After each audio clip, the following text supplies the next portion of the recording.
சனாதனத்தை பத்தி பேசி இன்னைக்கு அவர் நிதி ஆயோக் கூட்டத்துக்கு போக முடியாம போயிடுச்சு சார். நிதி ஆயோக் கூட்டத்துக்கு அவர் போகாததுக்கு எவ்வளவோ காரணம் சொன்னாலும் கூட காரணம் இதுதான். அங்க போயிட்டு எந்த முகத்தை நீங்க காட்டுவீங்க?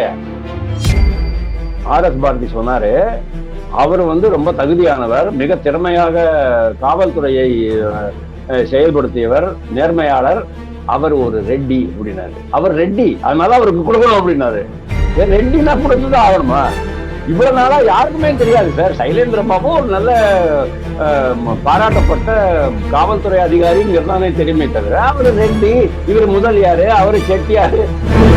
கூடிய சீக்கிரமே எல்லா இடத்துலயும் மேயர்கள் மாற்றப்படுவார்கள். ஆனா இந்த காஞ்சிபுரத்தை பாருங்க, கரெக்டா அவங்க எப்படி டேக்கிள் பண்ணிட்டாங்க அப்படின்னா, இந்த அதாவது இவங்களுக்கு எதிர்ப்பு சுற்றுலா போக வச்சு அவங்கள ஆப்சென்ட் பண்ண வச்சு கடைசியில நம்பிக்கை இல்லாத தீர்மானம். பணம் இல்ல, எங்களுக்கு பணம் கொடுத்த, அதான் சொல்றேன், பணம் கொடுத்தீங்க, எல்லாருக்கும் பரவலா பணம் போயிடுச்சு அப்படின்னு சொன்னா யாரும் எந்த குற்றச்சாட்டும் வைக்க மாட்டாங்க. அவ பாட்டுக்கு ஸ்மூத்தா போய்கிட்டு இருக்கோம்.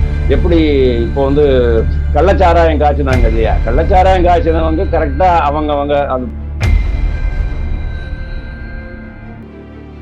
தலைவருக்கு அப்புறம் அதுக்கு மேல இருக்கிற எம்எல்ஏ, எம்பி, மாவட்ட செயலாளர், அப்படியே அந்த லைன் போய்கிட்டு இருக்கு. அந்த செயின், அந்த பணம் பட்டுவாடா கரெக்டா போச்சுன்னு சொன்னா எந்த பிரச்சனையும் இருக்காது. ஏடிஎம்கே பீரியட்ல ரொம்ப பர்ஃபெக்டா இருந்தது. அவங்க எல்லாம் நார்மலா என்ன சொல்லிடுவாங்க, நீ 75% வச்சுக்கோ, 25% கட்சிக்கு கொடுத்துரு அப்படின்பாங்க. கொடுக்குறேன் அப்படிங்கும்போது 1 லட்சம் ரூபா நாங்க தரோம், கட்டாக்கட் உங்களுக்கு ஆகஸ்ட் மாசத்துல இருந்து 8500 ரூபா உங்க அக்கௌண்ட்ல விழுணும் அப்படின்ட்டு, அக்கௌண்ட்ல வீந்துரும் அப்படின்ட்டு ராகுல் காந்தி சொன்னார் பாருங்க. அதுல மயங்கி சில வாக்குகள் அவங்களுக்கு விழுந்திருக்கு, அவ்வளவுதானே தவிர அதுதான் இவர் முதலமைச்சர் சொல்றாரு, கொஞ்சம் வாயை மூடிட்டு சும்மா இருங்கப்பா, நீங்க வாயை திறந்தாலே இங்க அண்ணாமலை ஆரம்பிச்சிடுறாரு. அது எனக்கு தலைவலியா மாறுது. அப்புறம் எல்லாத்துக்கும் நான் எக்ஸ்பிளைன் பண்ணிட்டு உட்கார்ந்து வேண்டியது. இந்த சனாதனத்தை பத்தி பேசி உதயநிதி தன்னுடைய குடும்பத்துக்கும், தன்னுடைய அரசுக்கும், தன்னுடைய கட்சிக்கும் மிகப்பெரிய தர்ம சங்கடத்தை அவர் ஏற்படுத்தி விட்டார். இதைத்தான் முதலமைச்சர் சொல்றாரு, வாய் மூடின்னு சும்மா இருக்கு.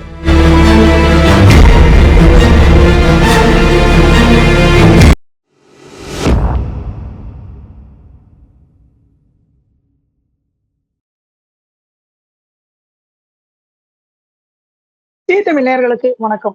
தமிழகத்துல பல அரசியல் மாற்றங்கள், குறிப்பா சொல்ல போனா திமுக மேயர்கள் பதவி விலகிறதா இருக்கட்டும், தயாநிதி மாறனுடைய அட்ராசிட்டியா இருக்கட்டும், கவர்னர் ஒரு சில குற்றச்சாட்டுகள் திமுக அரசாங்கம் மீது, தமிழக ஆட்சியாளர்கள் மீதுமே ஒரு சில குற்றச்சாட்டுகள்லாம் வச்சிருக்காங்க. இதை பத்தி நம்ம கிட்ட விரிவா பேசுறதுக்கு அரசியல் விமர்சகர் வாசுதேவன் அவர்கள் நம்மளோட இணைஞ்சிருக்காரு.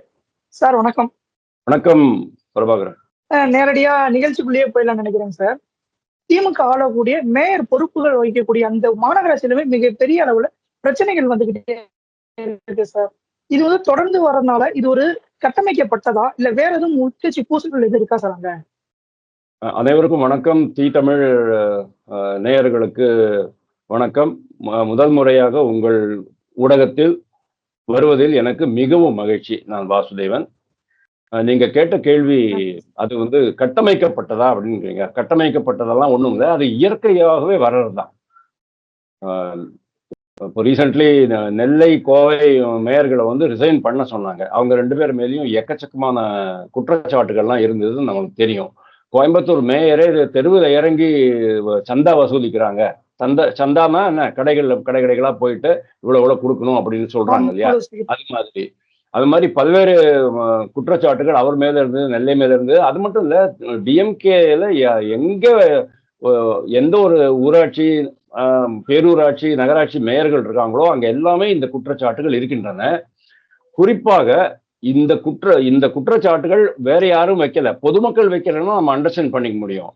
ஆனா இந்த யார் குற்றச்சாட்டுகள் வைக்கிறாங்கன்னா டிஎம்கே கவுன்சிலர்களே வைக்கிறாங்க. அதுதான் ரொம்ப ஆச்சரியமா இருக்கு. அதாவது நான் ஒரு கார்பரேட்டர், நீங்க மேயர், நீங்க எல்லாருக்கும் கான்ட்ராக்ட் போடுறீங்க. நீங்க உங்களுடைய கணவர், நீங்க எஸ்பெஷலி நான் இந்த மகாலட்சுமின்னுட்டு காஞ்சிபுரத்துல இப்போ சமீபத்துல ஒரு பெரிய தெருக்கூத்து மாதிரி நடந்தது பாருங்க, அந்த பேக்ரவுண்ட்ல நான் மகாலட்சுமியினுடைய கணவர் டிஎம்கேல பொறுப்பாளர், அதனால இவங்க மேயர், அவங்க 2 பேரும் சேர்ந்து கான்ட்ராக்ட் கொடுக்குறாங்க. அதாவது என்ன, அந்த காஞ்சிபுரம் முனிசிபாலிட்டிக்கு எவ்வளவு ஃபண்ட்ஸ் இருக்கும், 51 இதுல 51 வார்டுகள்ல என்ன ஃபண்ட்ஸ் இருக்கோ அந்த ஃபண்ட்ஸை வந்து அவங்களே பிரிச்சு சில கான்ட்ராக்டர்ஸுக்கு கொடுத்து அவங்களே சம்பாதிக்கிறாங்க. டிஎம்கே அப்படின்னு வரும்போது கான்ட்ராக்ட் கமிஷன் இல்லாம எந்த வேலையும் செய்ய மாட்டாங்கிறது எல்லாருக்குமே தெரியும். சின்ன குழந்தைகளுக்கே தெரியும், பள்ளி மாணவர்களுக்கு கூட தெரியும். அப்படி இருக்கும்போது அந்த இவங்க 2 பேருமே அதை பகிர்ந்து போட்டுக்கிறாங்களே, வேற யாருக்குமே ஒண்ணுமே கிடைக்கலையே. இப்போ நீங்க வந்து மேயர், உங்களுக்கு வந்து எல்லா கான்ட்ராக்டும் கிடைக்குது, நீங்க நல்லா சம்பாதிச்சிட்டீங்க, எனக்கு என்ன கிடைச்சது? என்னுடைய வார்டுல நீங்க அந்த வேலையை செய்றீங்க, ஏன் அதனால எனக்கு என்ன பிரயோஜனம் ஆச்சு? மக்களுக்கு பிரயோஜனம் ஆச்சு, அது வேற விஷயம். அதான் சார், இடைமறிக்கிறதுக்கு மன்னிக்கணும். இந்த பிரச்சனையை வந்து பங்கு பிரிக்கிறதுல தான் வருதா, இல்ல மக்கள் நலன் செய்யறதுல, மக்களுக்கான சேவை செய்யறதுல பிரச்சனை வருதா சார்? அப்போ மக்களுக்கான வேலை செய்யறத பத்தி ப்ராப்ளமே கிடையாது அங்க. அவங்களுக்கு எல்லாருமே தெரியும். டிஎம்கேனா நிறைய ஃபண்ட்ஸ் கொடுப்பாங்க, சென்ட்ரல் கவர்மெண்ட்ல ஃபண்ட்ஸ் வருது சார். அதெல்லாம் வந்து மக்களுக்காக தான் நீங்க செய்றீங்க. ஆனா மக்கள் பிரச்சனையை பத்தி யாருமே பேசல. டிஎம்கே பொறுத்த வரைக்கும் இந்த உள்ளாட்சி தேர்தல்கள்ல, கடந்த உள்ளாட்சி தேர்தல்கள்ல பல்வேறு இடங்கள்ல அவங்க தான் ஆட்சியை பிடிச்சிருக்கிறாங்க. உள்ளாட்சி மன்றங்கள்ல எல்லா மன்றங்கள்லயும் நீங்க கன்னியாகுமரியிலேருந்து இங்க கும்மிடிப்பூண்டி வரைக்கும் நீங்க போய் பாருங்க. எல்லா இடத்துலயும் குற்றச்சாட்டு இதுதானே இருக்கு தவிர வேற மக்கள் நலம் பற்றியோ மக்கள் வளர்ச்சி திட்டங்கள் பற்றியோ எதுவுமே கிடையாது. இதுதான் பேசிக் ப்ராப்ளம். இப்போ இங்க காஞ்சிபுரம்ல நடந்தது என்ன? அவங்க அந்த இவங்க மேல அவங்களே நம்பிக்கை இல்லா தீர்மானம் கொண்டு வராங்க. யாரு? டிஎம்கே கார்பரேட்டர்ஸே நம்பிக்கை இல்லா தீர்மானம் கொண்டு வராங்க. பணம் இல்ல, எங்களுக்கு பணம் கொடுத்த அதான் சொல்றேன், பணம் கொடுத்தீங்க, எல்லாருக்கும் பரவலா பணம் போயிடுச்சு அப்படின்னு சொன்னா யாரும் எந்த குற்றச்சாட்டும் வைக்க மாட்டாங்க. அவ பாட்டுக்கு ஸ்மூத்தா போய்கிட்டு இருக்கோம். எப்படி இப்போ வந்து கள்ளச்சாராயம் காய்ச்சினாங்க இல்லையா? கள்ளச்சாராயம் காய்ச்சினவங்க கரெக்டா அவங்க அந்த போலீஸ், அந்த அரசு அதிகாரிகள், அந்த டிஸ்ட்ரிக்ட் மேஜிஸ்ட்ரேட்டு, அதுக்கப்புறமா சம்பந்தப்பட்ட மாவட்ட செயலாளர், டிஎம்கே மாவட்ட செயலாளர், அது அவருக்கு மேல இருக்கிற மினிஸ்டர், அதுக்கு மேல இருக்கிற எம்பி, அதுக்கு மேல இருக்கிற MLA, minister, MP, MLA, MP, minister, அந்த மாதிரி போகுது. அதுக்கப்புறமா டிஎம்கே ஹெட் குவார்டர்ஸ். எல்லாருக்கும் கரெக்டா பணம் போய்கிட்டு இருக்குன்னு சொன்னா எவனும் ஒன்றும் பேச மாட்டான். எங்க பணம் வரலையோ, எங்க அந்த செயின் கட் ஆகுதோ அப்பதான் அவன் கொதிக்க ஆரம்பிச்சிருவான். அடே அவன் சம்பாதிக்கிறான், இவன் சம்பாதிக்கிறான் அப்படின்னுட்டு. இப்போ துரைமுருகன் வந்து 30,000 கோடி சம்பாதிச்சார் மணல் கொள்ளையில அப்படின்னு சொல்லிட்டு குடியாத்தம் குமரன் சொல்லும் போது அடுத்தவங்களுக்கு அதுதான் எரிச்சலா இருக்கு. டிஎம்கே ஃபைல்ஸ் 1, 2, 3 அண்ணாமலை வெளியிட்ட போது கூட ஜெகத்ரட்சனுக்கு 11,000 கோடி ரூபாய், ஈவா வேலுவுக்கு 30,000 கோடி ரூபாய் அப்படிங்கும் போது பாக்கி எங்க போச்சு அப்படின்ட்டு தான் அவங்க யோசிப்பாங்க. ஆனா அதே சமயம் KN நேரு யோசிப்பாரு, என்னடா ஜெகத்ரட்சகனுக்கு 30,000 கோடிங்கிறாங்க, எனக்கு 5,000 கோடி தான் அப்படின்றாங்க, அப்படிங்கிற மாதிரி தான் அவங்க எல்லாம் யோசிப்பாங்க. அதாவது அவன் என்ன விட ஜாஸ்தி கொள்ளடிச்சிட்டானா அப்படின்ட்டு. இதே போக்கு இருக்கிறதுனாலதான் இந்த உள்ளாட்சி மன்றங்கள்ல இந்த ப்ராப்ளம் வருது. கூடிய சீக்கிரமே எல்லா இடத்தையும் மேயர்கள் மாற்றப்படுவார்கள். ஆனா இந்த காஞ்சிபுரத்தை பாருங்க, கரெக்டா அவங்க எப்படி டேக்கிள் பண்ணிட்டாங்க அப்படின்னா, இந்த அதாவது இவங்களுக்கு எதிராக இருந்தவங்க எல்லாம் வந்து சுற்றுலா போக வச்சு, அவங்கள ஆப்சென்ட் பண்ண வச்சு, கடைசியில நம்பிக்கை இல்லா தீர்மானம் தோல்வி அடைஞ்சது அப்படின்ட்டு இவர் வந்து சொல்றாரு. ஆணையர் வந்து மாவட்ட ஆணையர் வந்து சொல்றாரு. அதுக்கப்புறமா அது முடிஞ்சு போது இன்னும் 1 இயர் அதே மேயர் பதவியில் நீடிப்பார் அப்படிங்கிற மாதிரி ஆயிடுச்சு. இதுதான் நீங்க சொன்னீங்கல்ல, இது கட்டமைப்பு. ஆனா அதனுடைய ஆதாரம், அது எந்த அடிப்படையில இந்த மாதிரி குற்றச்சாட்டுகள், இந்த சலசலப்புகள்லாம் வருதுன்னு கேட்டா அதுக்கு காரணம் வந்து அது உள்ள பசை, பணம், சம்பாத்தியம் அப்படிங்கிறது தான், வேற எதுவும் கிடையாது. பிரச்சனைகள் வந்து இப்பதான் வருதா? இதுக்கு முன்னாடி திமுக ஆட்சியில இருக்கும் போதோ, இல்ல அதிமுக ஆட்சியில இருக்கும் போதோ இது மாதிரி உட்கட்சி, அதாவது உள்ளாட்சி தேர்தல்ல உட்கட்சி பூசல் வந்து பிரியக்கூடிய அளவுக்கு எதுவும் பிரச்சனைகள் வந்திருக்கா உள்ளாட்சி லெவல்ல? இந்த அளவுக்கு பரவலா நான் பார்த்ததே கிடையாது சார். என்னுடைய கடந்த இந்த 30 வருஷத்துல நான் இவ்வளவு பரவலா நான் பார்த்தது கிடையாது. ஏதோ ஒரு சின்ன சின்ன சலசலப்புகள்லாம் இருக்கத்தான் இருக்கும். ஒரு 2 கார்பரேட்டர் எப்பவுமே உங்களுக்கு எகென்ஸ்டா தான் இருப்பான். நீங்க மேயர்னு சொன்னா 4 கார்பரேட்டர் எப்படியும் இருப்பான். ஒரு சின்ன கிராமத்துல ஒரு 10 வார்டு, 15 வார்டு, 20 வார்டு இருக்கிற இடத்துலலாம் அதெல்லாம் இருக்கத்தான் இருக்கும். ஏன்னா உங்களுக்கு ஒரு அரசியல் எதிரி, அரசியல் போட்டி அந்த இடத்துல. அரசியல் எதிரின்னு சொல்ல மாட்டேன், 2 பேருமே ஒன்னா தான் இருப்பீங்க, ஒரே கட்சியில இருப்பீங்க. அதாவது கட்சிங்கிறது கூட அங்க உள்ளாட்சியில கட்சி கிடையாது இல்லையா, ஆளுகள் தானே. ஏன்னா அங்க வந்து சின்னம் அடிப்படையில கிடையாது, ஆட்கள் அடிப்படையில் தானே தேர்தல் நடக்குது. ஆனாலும் உங்களுக்கு போட்டின்னு உருவாகும் போது அந்த சலசலப்புகள் இருக்கும். பட் இந்த முறை கிட்டத்தட்ட ரொம்ப வருஷத்துக்கு பிறகு உள்ளாட்சி மன்றங்கள் எல்லாத்துலயுமே டிஎம்கே வந்த பிறகுதான் இது வந்து ரொம்ப பெரிய அளவுல வெடிச்சிருக்கு. ஆனா இது வந்து அப்ப உங்களுக்கு திமுக தலைமை வந்து சரியில்லைன்னு சொல்ல வரீங்களா சார் அப்போ? டிஎம்கே அது சரியில்லைன்னு நான் சொல்ல மாட்டேன். அவங்க வந்து ஆல்ரெடி பாருங்க கே.என். நேருலாம் போயிட்டு சமரசம் பண்ணி வைக்கிறாரு. ஏன்னா அவர் உள்ளாட்சித்துறை அமைச்சர் அப்படிங்கிறதுனால அவர் நிறைய இடத்துல போயிட்டு எல்லாருக்கும் சமரசம் பண்ணி வைக்கிறாரு. சில பேரை நீக்கிறாரு, சில பேரை சஸ்பெண்ட் பண்றாங்க, சில பேரை வந்து மண்டியிட வைக்கிறாங்க. அதெல்லாம் பண்ணதான் செய்யறாங்க. ஆனாலும் இன்னைக்கு ஏன் மேயர் தேர்தல் வரும்போது கூட டிஎம்கே ஹைகமாண்டுடைய ஆணையை எதிர்த்து கூட சில பேர் போட்டிட்டாங்க இல்லையா? பல்வேறு இடங்கள்ல போட்டிட்டாங்க. நீங்க சரித்திரத்தை பார்த்தா தெரியும். இப்போ ரீசென்ட்லி 1.5 years பேக் நடந்த சமாச்சாரம் தானே. நிறைய இடங்கள்ல நடந்திருக்கு. அதாவது தலைமை என்ன சொன்னாலும் அதை கேட்கறதுக்கு கூட அவங்களுக்கு கீழ்ப்படிதல் இல்லை. ஆனா அதை வந்து நம்ம தலைமையை முடியாது. தலைமை வந்து இது மாதிரி இதுவா தான் இருக்கணும் அப்படின்னு தான் சொல்றாங்க.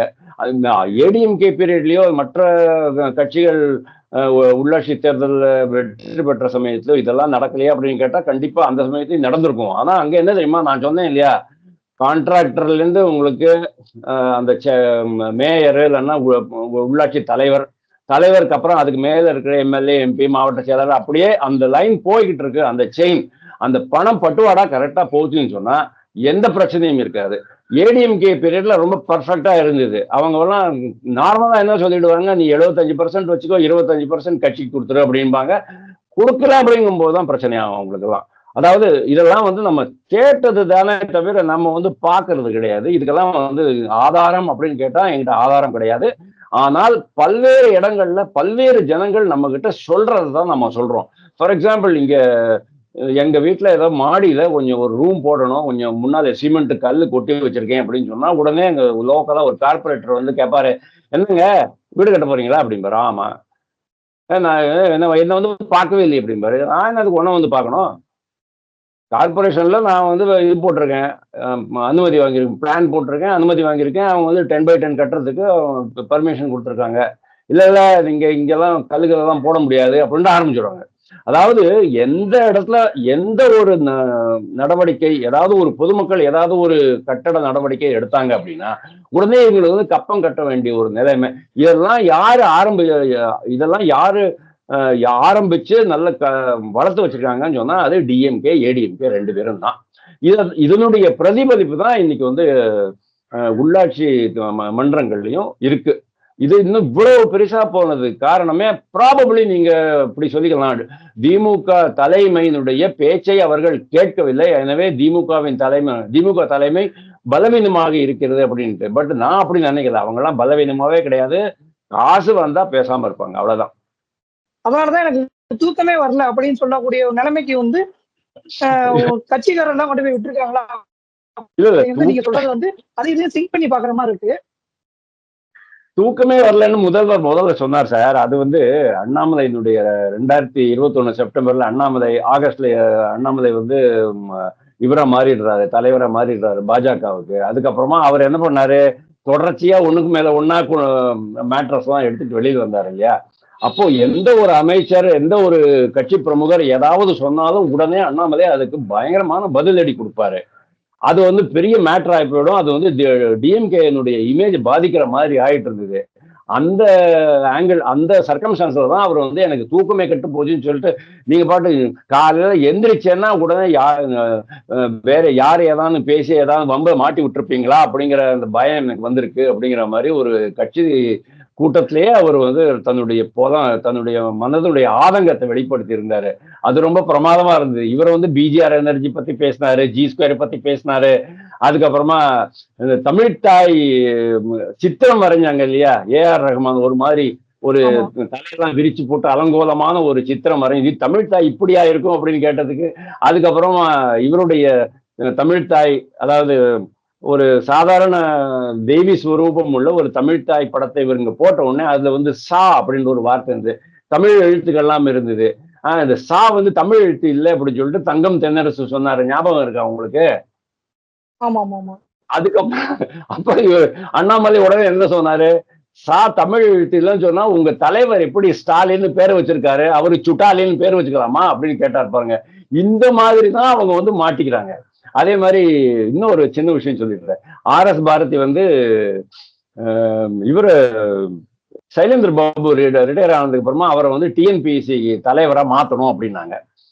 ரொம்ப அவரும் போட்டு போட்டாரு. நம்ம ஆர்.என். ரவி அந்த ஃபைலை வச்சுட்டு உட்காந்துட்டாரு. பண்ண மாட்டேன் அப்படின்ட்டாரு.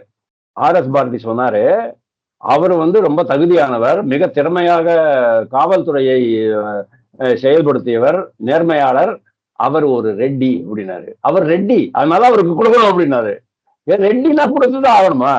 இவ்வளவு நாளா யாருக்குமே தெரியாது சார். சைலேந்திர பாபு ஒரு நல்ல பாராட்டப்பட்ட காவல்துறை அதிகாரிங்கிறதானே தெரியுமே தவிர, அவரு ரெட்டி, இவர் முதலியாரு, அவரு செட்டியாரு, இவர் ஐயர், இதெல்லாம் என்னங்க இது? அதுதான் இவர் வந்து முதலமைச்சர் சொல்றாரு, கொஞ்சம் வாயை மூடிட்டு சும்மா இருங்கப்பா. நீங்க வாயை திறந்தாலே எங்க அண்ணாமலை ஆரம்பிச்சிடுறாரு. அது எனக்கு தலைவலியா மாறுது. அப்புறம் எல்லாத்துக்கும் நான் வந்து எக்ஸ்பிளைன் பண்ணிட்டு உட்காந்துட்டு இருக்க வேண்டியிருக்கு. சனாதனத்தை பத்தி பேசுறதுக்கு என்ன சார் அவசியம் இருக்கு அவருடைய பையனுக்கு? சனாதனத்தை பத்தி பேசி இன்னைக்கு அவர் நிதி ஆயோக் கூட்டத்துக்கு போக முடியாம போயிடுச்சு சார். நிதி ஆயோக் கூட்டத்துக்கு அவர் போகாததுக்கு எவ்வளவோ காரணம் சொன்னாலும் கூட காரணம் இதுதான். அங்க போயிட்டு எந்த முகத்தை நீங்க காட்டுவீங்க? ஏன்னா போபாலுக்கு யாருமே வேட்டி கட்டினோம் எவனுமே போபாலுக்கு வரக்கூடாதுன்னு சொல்லிட்டு கமல்நாத் சொன்னாரு. கமல்நாத் எவ்வளவு பயங்கரமா தோத்து போனாரு பாருங்க. அப்படியே மொத்தமா அவங்க ஹைப்பர் பண்ணிட்டாங்க பிஜேபி காரங்க வடநாட்டுல. ஆனாலும் அங்க இவங்களுடைய இந்த காங்கிரஸ் கட்சி ஒரு பொய் பிரச்சாரம் பண்ணிச்சு பாத்தீங்களா? கட்டாக்கட் 1 லட்சம் ரூபாய் நாங்க தரோம், கட்டாக்கட் உங்களுக்கு வந்து ஆகஸ்ட் மாசத்துல இருந்து 8,500 ரூபா உங்க அக்கௌண்ட்ல விழும் அப்படின்ட்டு, அக்கௌண்ட்ல வீந்துரும் அப்படின்ட்டு ராகுல் காந்தி சொன்னார் பாருங்க.